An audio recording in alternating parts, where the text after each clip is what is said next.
Good evening friends. आज मेरी video का टॉपिक है संतों की वाणी, जो मैं आपके लिए एक बहुत ही मनोहर जगह पर बना रहा हूँ।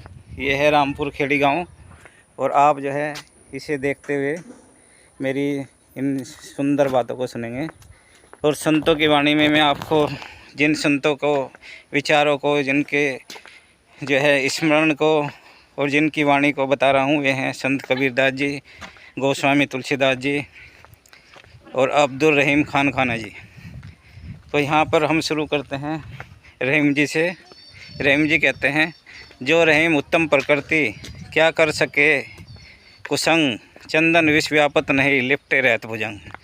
इसका अर्थ ये है कि जो उत्तम प्रकृति का व्यक्ति होता है उसका पर कुसंग का कोई प्रभाव नहीं पड़ता है, और वो जो है हमेशा सही रहता है।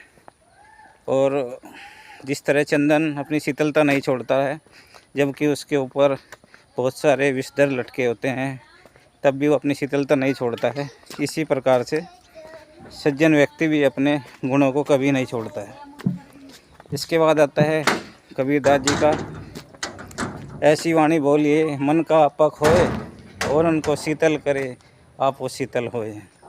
इसका अर्थ यह है कि हमें हमेशा ऐसी वाणी बोलनी चाहिए जिससे हमारा मन तो शीतल हो ही, और जो सामने वाला सुनने वाला है उसका मन भी हमेशा शीतल हो जाए। और नेक्स्ट है, हरे चरई तपे व्रत, हरे चरई तपे व्रत फरे पसारे हाथ, स्वार्थ के हैं मीत सब परमार्थ के रघुनाथ। इसका अर्थ यह है कि जब पेड़ पौधे हरे होते हैं तो उन्हें चर लिया जाता है, और जब फल लगते हैं तो उन्हें तोड़ दिया जाता है। और इस प्रकार से जब वो सूख जाते हैं तो उनकी लकड़ी को प्रयोग में ले लिया जाता है। इस प्रकार से स्वार्थ के जो है सब साथी होते हैं, और परमार्थ का अगर कोई साथी है वो तो आपका भगवान है, ईश्वर है। तो इस प्रकार से हम देखते हैं कि इन दोहों से हमें कितना संबल मिलता है। और अगर कोई व्यक्ति डिप्रेशन में भी है तो उसे डिप्रेशन से निकलने के लिए पूरी मदद मिलती है। और इस प्रकार से जो संतों की वाणी है वो हमारा हमेशा मदद करती है हमको। इसके आगे जो है आपके कुछ लोग, जो बच्चे क्या होते हैं कि एक बार परीक्षा में सफल नहीं हुए तो निराश हो जाते हैं। कई बार आपने देखा होगा कि कोटा में जो है कुछ बच्चे सुसाइड कर रहे हैं। तो उसके लिए भी हमारे संतों ने कहा है कि करत करत अभ्यास के जड़मति हो सुजान, रस्सी आवत जावत के शिला पर बने निशान। इसका अर्थ ये है कि अगर हम अभ्यास करते रहेंगे तो हम उसमें परफेक्ट हो जाएंगे, उस स्किल में।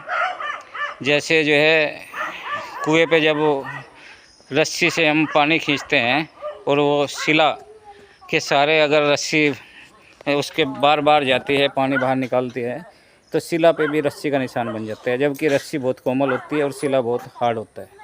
इस प्रकार से अगर हम बहुत ही डिप्रेशन से बाहर निकलना चाहते हैं तो ऐसे जो संतों की वाणी है वो हमारी हमेशा मदद करती है। इसके अलावा और भी जो संत हुए हैं उनकी भी बहुत अच्छी अच्छी वाणी है। इसमें जो है आपके तुलसीदास जी आगे कहते हैं, तुलसीदास जी का कहना है, परहित सरिस धर्म नहीं भाई, पर पीड़ा सम अधर्म नहीं।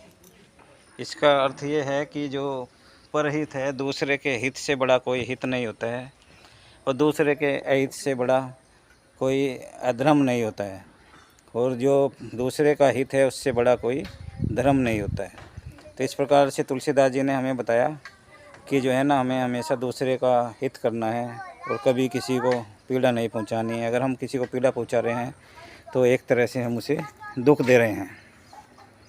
तो इस तरह से हमारे संतों ने हमें ऐसी अमृतवाणी दी जिससे जो है ना हम अपना आप को एक अच्छा व्यक्ति बना सकते हैं। बल्कि जो सिखों का धार्मिक ग्रंथ है गुरु ग्रंथ साहिब, उसमें तो आपने देखा होगा कि हमारे जो संतों की वाणियाँ ही हैं, और उससे जो है हमेशा पूरे सिखावलंबी उससे प्रेरणा लेते हैं। तो इस तरह के बहुत जो आपके सूत्र वाक्य हैं वो हमारे कबीर जी ने, तुलसीदास जी ने और संत रैदास जी ने और भी अन्य संतों ने हमें बताए हैं, और उससे जो है हम अपने जीवन को संवार सकते हैं। इसके अलावा जो है इंग्लिश में भी कुछ चीज़ें हैं, जैसे इंग्लिश में है एक those who joyfully leave everything in God's hand will eventually see God's hand in everything, worries and where faith begin। इसका अर्थ यह है कि जो ईश्वर में श्रद्धा रखते हैं वो जो है उन्हें जो भी काम करते हैं उसके परिणाम में ईश्वर का हाथ दिखाई देता है, और उनकी चिंताएं वहीं ख़त्म हो जाती है जहाँ पर उनकी भक्ति शुरू होती है। और यही हमारे मोक्ष का भी एक हमारे मोक्ष जो सनातन धर्म में बताया गया उसमें 3 मार्ग से मोक्ष मिल सकता है, ज्ञान मार्ग, भक्ति मार्ग और सत्कर्म मार्ग। तो आप अच्छे ज्ञान से मोक्ष प्राप्त कर सकते हैं, और सत्कर्म से या फिर भक्ति मार्ग से। और रामचरितमानस में तो ये कहा गया है कि कलयुग में तो एक ही सहारा है, राम नाम का।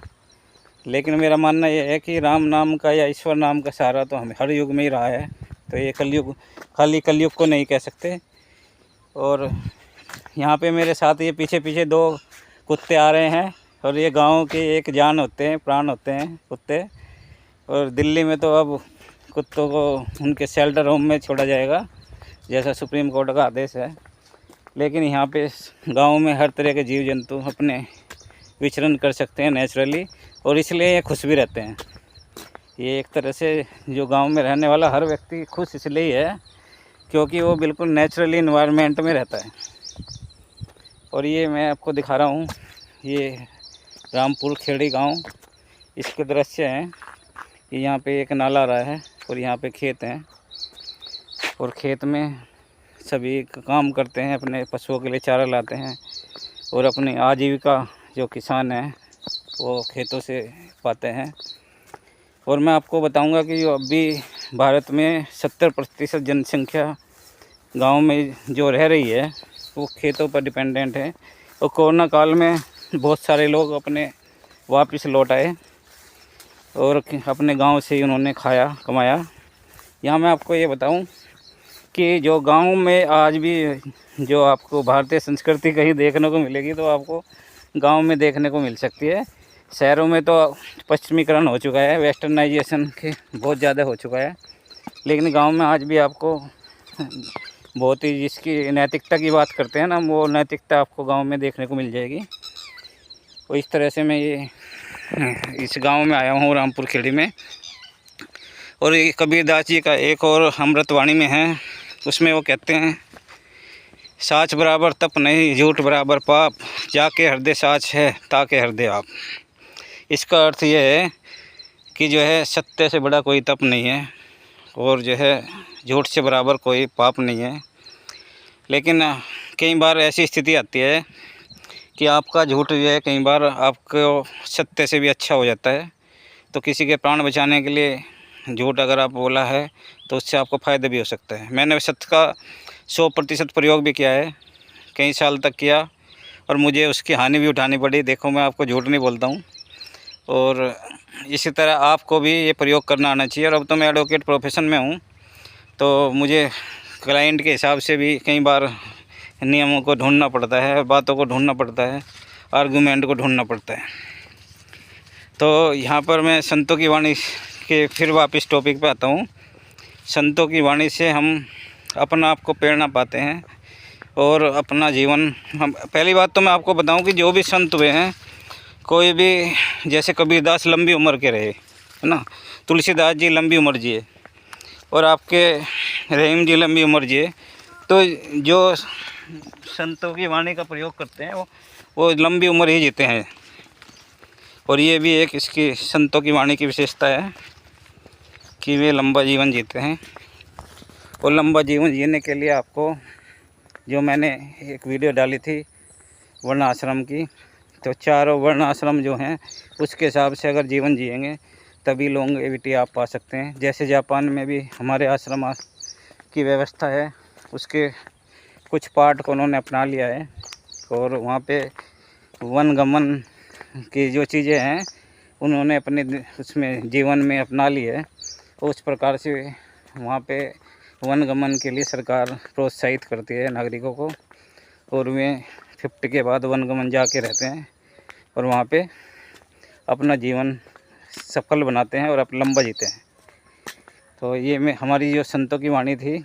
इसमें और भी है, जैसे हमारे संत रैदास जी का कहना था, मन चंगा तो कटौती में गंगा। तो उसके बाद जो है कबीरदास जी का कहना था, 9 द्वारे के पिंजरा तामे पंछी मौन, रहत चंबा जानिए जात चंबा कौन।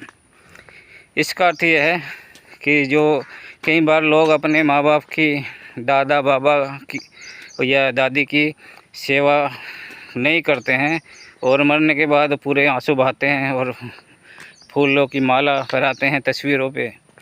तो कबीर जी कहते हैं कि जो जीते जी आपके सामने हैं पहले उनकी सेवा कीजिए, तो आपको मरने के बाद की आडंबर करने की आवश्यकता नहीं रहेगी।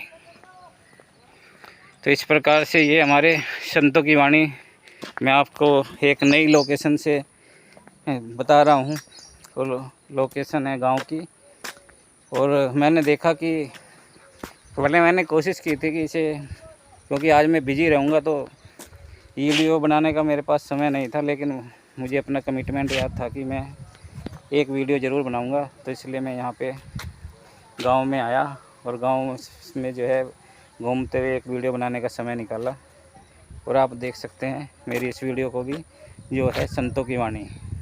और मैंने इसके लिए एक शॉर्ट डाला था, उसमें बताया था, जब याद आए नानी, जब याद आए दादी, तो सुनिए संतों की वाणी। तो इसका मतलब ये है कि जो है संत की वाणी से हमें हमेशा फ़ायदा होता है। और अब तो नए नए आपने देखे होंगे कि अब किस तरह से नए नए धार्मिक गुरु आ रहे हैं और वो जो है धर्म चर्चाएँ आपको सुनाते हैं। तो इस प्रकार से आप उनसे लाभ उठाते हैं और इस तरह से धर्म के प्रवचन आप सुन के अपने जीवन में शांति महसूस करते हैं। और ये मैं आपको प्राकृतिक चीज़ें भी दिखा रहा हूँ, प्रकृति के साथ रहना कितना अच्छा होता है। इसी के बारे में कबीरदास जी ने कहा भी था, रूखी सूखी खाए के ठंडा पानी पियो, देख पराई चौपड़ी मत ललचाए जीव। तो इसका अर्थ यही था कि अगर आप मतलब किसी की तुलना ना करें, किसी की चुपड़ी देख के मत जलें, कभी किसी से जलना नहीं है। और अपने अंदर अगर आप अहंकार ख़त्म कर देंगे तो आपको हमेशा ही फ़ायदा होगा। और ये कहा भी गया है, क्षमा धर्म का मूल है, क्षमा धर्म का मूल है, और क्रोध मूल पाप मूल अभिमान। कबीरा दया न छोड़िए जब तक घट में प्राण। तो इसमें कहा गया कि जो क्षमा है वो धर्म का मूल है और अभिमान पाप है, और इसके साथ ही जो दया है वो भी एक धर्म का लक्षण है। और उससे कभी ना छोड़ो जब तक घट में आपके प्राण हैं, तब तक कभी भी आपको मतलब एक तरह से दया को नहीं छोड़ना है। तो जो धर्म के लक्षण हैं वे हैं आपकी दया है, विनम्रता है, और आपका मतलब एक तरह से सादापन है, और किसी से जलना नहीं है, क्रोध नहीं करना है। ये सब जो है आपके धर्म के लक्षण हैं। अब ये संतों की वाणी के बारे में देखते हैं कि हमारे गांव के बच्चे कितने जानते हैं। अब उनसे पूछते हैं। चलो ये आ गए हमारे यहाँ घर पे, और अब ये बताएगी क्या नाम है इसका? नहीं इनका प्रिया। हाँ भाई बताओ, संतों की वाणी क्या होती है? नहीं पता है? आप बताओ जी संतों की वाणी। भाई संतों में रहे नाम। आप बताओ जी संतों की वाणी। नहीं बताओगा आगे कर कहाँ है मोचा? अच्छा संतों की वाणी क्या हो? राम राम जी। ये बताओ जी संतों की वाणी से क्या फायदा होता है? संतों की वाणी का? हाँ हाँ ये फोटो खींचा पहले, वीडियो बन रही है तो फोटो छोड़ो। वीडियो बन रही है। हाँ हाँ, संतों की वाणी से क्या फ़ायदा होता है? संतों के साथ रहने से क्या फ़ायदा होता है? फायदा हो जी, तो संतों के साथ में रहना। अच्छा जी चलो ठीक है। तो ये हमारा गांव है रामपुर खेड़ी, और इस तरह से जो है ना मैंने आपको सभी अभी बताया जो सारी चीज़ें कि संतों के साथ रहने से हमेशा फ़ायदा ही होता है। लेकिन गांव के हमारे जो है थोड़े गांव के ऐसे लोग होते हैं जो बहुत ही सीधे साधे लोग होते हैं, तो वो जो है थोड़ा कम बोलते हैं और यहीं पे मैं अपनी वीडियो को करना चाहूँगा शांत और आपसे लेता हूँ विदा। Thank you very much.